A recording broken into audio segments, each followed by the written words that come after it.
Hi friends, இந்த வீடியோவில் வந்து நம்ம என்ன பார்க்க போகிறோம் அப்படின்னு கேட்டிங்கன்னா, இப்போ வந்து நம்மளோட தனுஷோட ராயன் திரைப்படம் வந்து ரிலீஸ் ஆகி கிட்டத்தட்ட ஒரு மாதம் வந்து ஆயிடுச்சு அப்படின்னு கண்டிப்பாக சொல்லி ஆகணும்.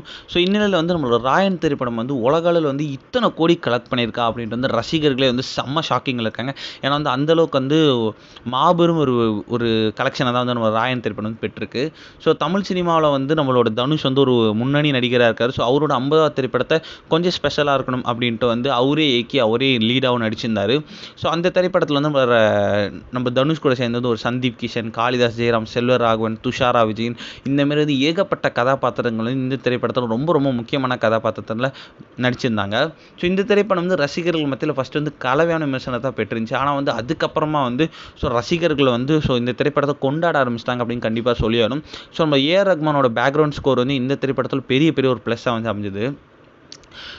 போன மாதம் ஜூலை 26ஆம் தேதி வந்து இந்த திரைப்படம் வந்து செம்ம பிரம்மாண்டமாக ரிலீஸ் ஆச்சு. அதுக்கப்புறமா வந்து ரசிகர்கள் வந்து கலெக்ஷனில் வந்து பொழிஞ்சிட்டாங்க மலையா அப்படின்னு கண்டிப்பாக சொல்லி ஆகணும்.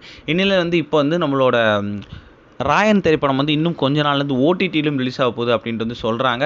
அதாவது இப்போதைக்கு பார்த்தா வந்து தேட்டரில் இன்னும் நிறைய தேட்டரில் வந்து நம்ம ராயன் திரைப்படம் ஓடிட்டுருக்கு. அப்படி பார்த்தா வந்து நம்மளோட ராயன் திரைப்படம் வந்து கிட்டத்தட்ட உலக அளவில் வந்து 157 கோடி வரைக்கும் வந்து கலெக்ட் பண்ணியிருக்கீங்க. அதாவது ஏ சர்டிஃபிகேட் வாங்கி 100 கோடி வாங்கின முதல் திரைப்படம் ராயன், 150 கோடி கலெக்ட் பண்ண முதல் திரைப்படம் ராயன். இந்த லிஸ்ட்டில் வந்து ராயன் திரைப்படத்தை தவிர வந்து எந்த ஒரு திரைப்படமும் இல்லை. இந்த புகழ்ச்சி எல்லாமே வந்து தனுஷை மட்டுமே போய் சேரும்.